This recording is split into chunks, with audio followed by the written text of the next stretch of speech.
Fala, gurizada do meu canal, como é que vocês estão? Tranquilos, pessoal? Pra quem tá assistindo aqui no Facebook, Instagram, TikTok, eu vou estar deixando o link do meu canal ou na descrição ou na bio do meu perfil. Vai lá, clica e vem assistir comigo a entrevista do presidente Alessandro Barcelos, que ele desabafou e falou a realidade aqui dos nossos estádios e da situação que o povo gaúcho tá passando aí. Tá, pessoal? Bora comigo assistir. Boa tarde, Rizek. Boa tarde, Losetti, o Lédio, o Richardson. Graças a Deus aqui moro num lugar um pouco mais alto. A gente tem uma dificuldade de água, luz, mas muito pouco perto do sofrimento e da tragédia que assolou aí milhões de pessoas no Rio Grande do Sul, né, e milhares de pessoas aqui em Porto Alegre. E começando um pouquinho por aquilo que tu falas, Zé, que eu quero pedir desculpa aí a tua produção e de outros canais, inclusive, que em algum tempo, né, entendendo o tamanho, a dimensão da tragédia, também queriam ouvir. A gente que é representante de um clube e que tem também uma função social, e eu neguei aí algumas entrevistas porque realmente estamos, né, priorizando aquilo que é o mais importante, que é o apoio, a solidariedade, o trabalho com as vítimas. Mas a gente sabe também a responsabilidade que tem enquanto mandatário de um clube que tem aí milhões de pessoas apaixonadas e afetadas por esse momento, e é importante a gente também passar para vocês aí, na medida do possível, né, tentar passar a dimensão daquilo que a gente está passando e daquilo que vive hoje o Rio Grande do Sul. Então, dessa forma, é assim que a gente tem se colocado e tem conversado muito com os demais presidentes aqui, principalmente da Série A, mas também das outras séries, né? Falo do presidente Alberto Guerra, do presidente Fábio do Juventude, e a nossa posição tem sido conjunta e estamos trabalhando juntos, tentando passar primeiro esse momento difícil de salvar vidas, né? E depois um momento difícil também de recuperação de casas, né? De toda uma infraestrutura, uma condição de vida dos gaúchos. E antes de passar a bola para os demais debatedores aqui do programa, presidente. Rizek, se foi uma medida emergencial, na minha opinião, e falei isso com presidente Reginaldo, né, da necessidade da gente sequer ter uma condição de não estar preocupado com isso, porque essa não é a nossa preocupação, né? E tínhamos jogo marcado para sexta-feira. Esse jogo foi desmarcado ontem. Já era para ter sido desmarcado há muito tempo, né? Então, esta foi uma medida emergencial e que eu vejo que insuficiente para o tamanho, né, da tragédia que estamos vivendo. E eu sei que é difícil para quem não está aqui, né, ter esta dimensão. Eu até falava ontem que às vezes as pessoas podem estar pensando que foi uma região específica da cidade, ou foi né? Não. O estado do Rio Grande do Sul inteiro, cidades devastadas, Porto Alegre numa situação de que poucos bairros, né, não foram, ou quase nenhum bairro afetado, 85% da cidade está sem água. Então, é insuficiente esse tempo para que a gente possa pensar em futebol, inclusive, né? Então, é uma medida inicial que tira uma parte do problema urgente, mas que não resolve, né? E aqui eu quero aproveitar e agradecer a manifestação, os gestos de solidariedade. Estou falando aqui do ecossistema futebol primeiro, né? Porque é um programa esportivo, mas sem dúvida nenhuma da sociedade inteira, mas de clubes, de manifestações de presidentes, e a gente agradece isso, mas quando a gente trata, né, de partidas, de um campeonato, a dimensão que isso tem, Internacional, Juventude, para falar de Série A apenas, e o Grêmio, representam aí 15%, né, em termos de número de clubes, representam uma parte importante do Brasil, e o Brasil é um país só, e, portanto, a necessidade de se olhar isso como uma questão unitária, né?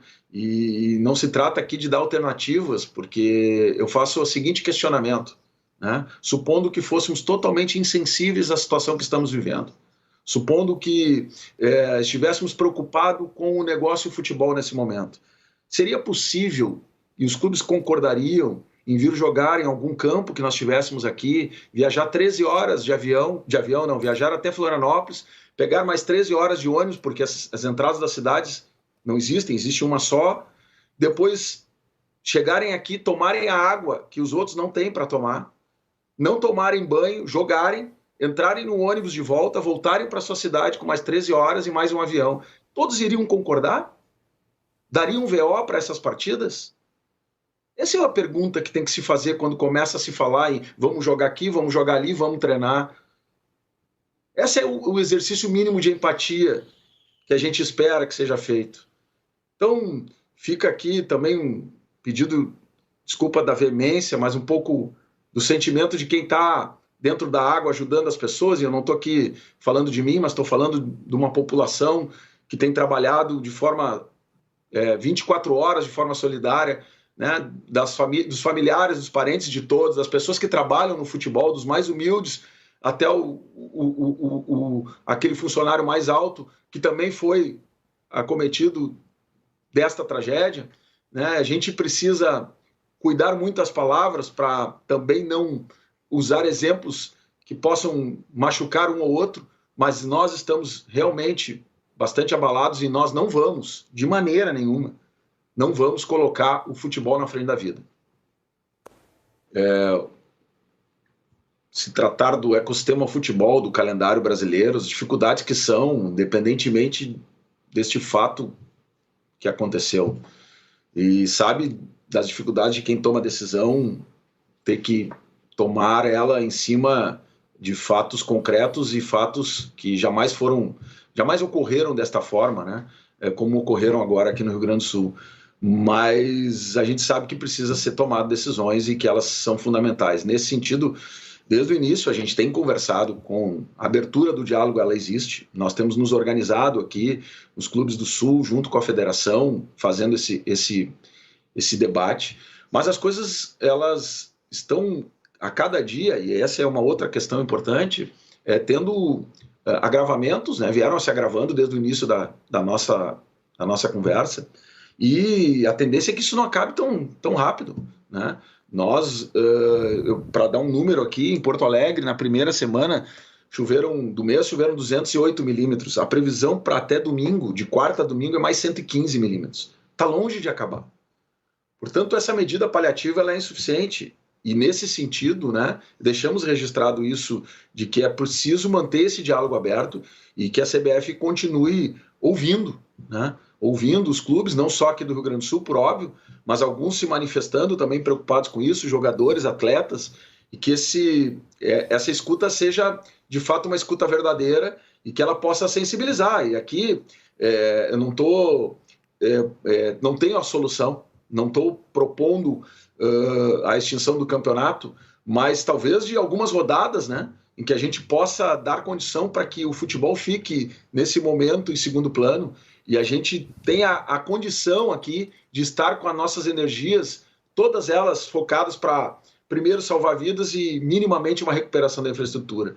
Acho que esse tempo seria o mínimo necessário e este é uma condição que a gente deixa esse diálogo em aberto e espera que esta conversa que era até então uma conversa direta e objetiva passa a ser, até porque tem opiniões sendo produzidas por vocês, por atletas, enfim, por gente que faz parte do futebol, e nesse sentido também eu tenho certeza que isso configura também algo que possa ajudar a decisão a ser tomada por aqueles que hoje têm a capacidade de tomar.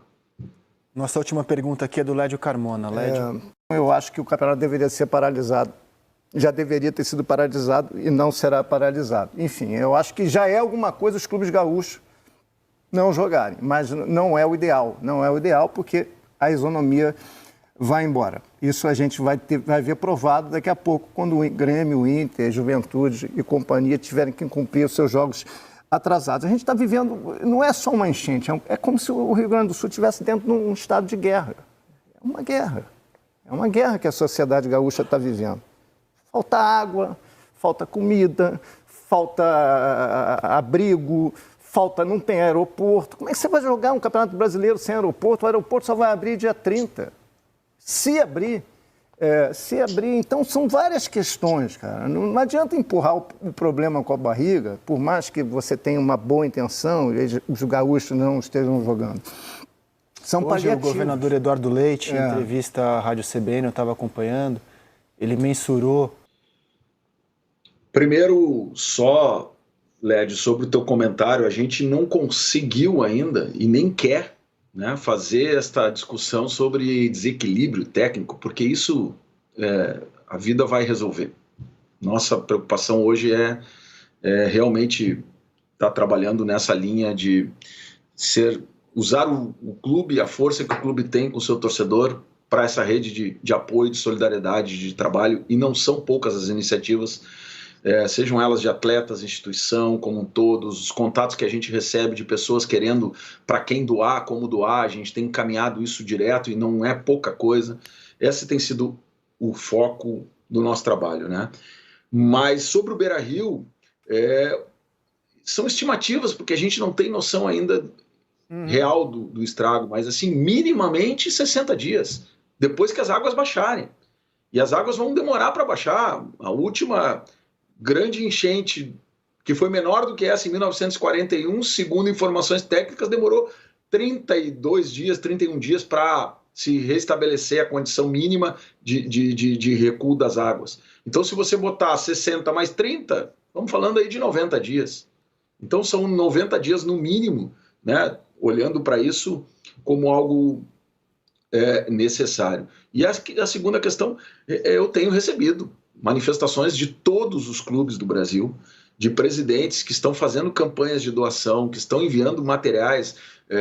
Criciúma agora, só para dar um exemplo, não quero ser injusto com os outros, mas são 10 caminhões que estão vindo com mantimentos, com materiais de doação organizado. Eu vi hoje uma matéria que tem fila na sede do Sport Recife para doação, lá, né, no Recife. Então tem essas manifestações todas, presidentes de fora, do River Plate, do Peñarol, há uma comoção no sentido de produzir uma ajuda, né?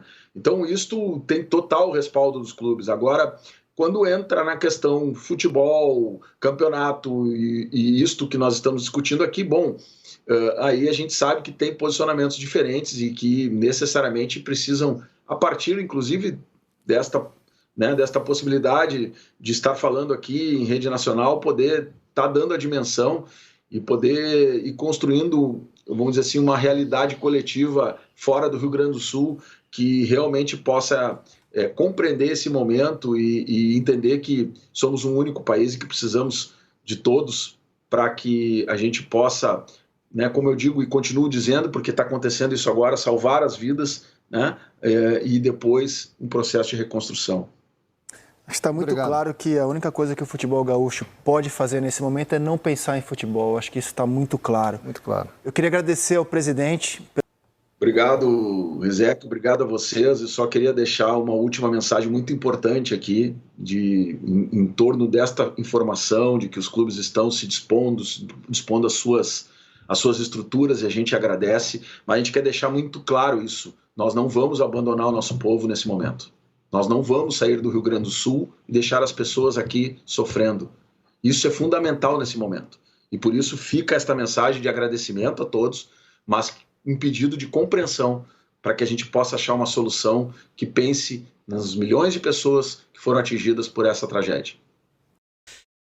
Gurizada, deixe seu comentário, o que vocês acharam aí do depoimento do presidente do Inter. Eu achei que ele falou tudo, tanto para... representou até os gremistas ali nos comentários, eu tava vendo. Mas deixe seu comentário aí também no meu vídeo aí. Deixa o like, se inscreve no canal. Valeu, tamo junto.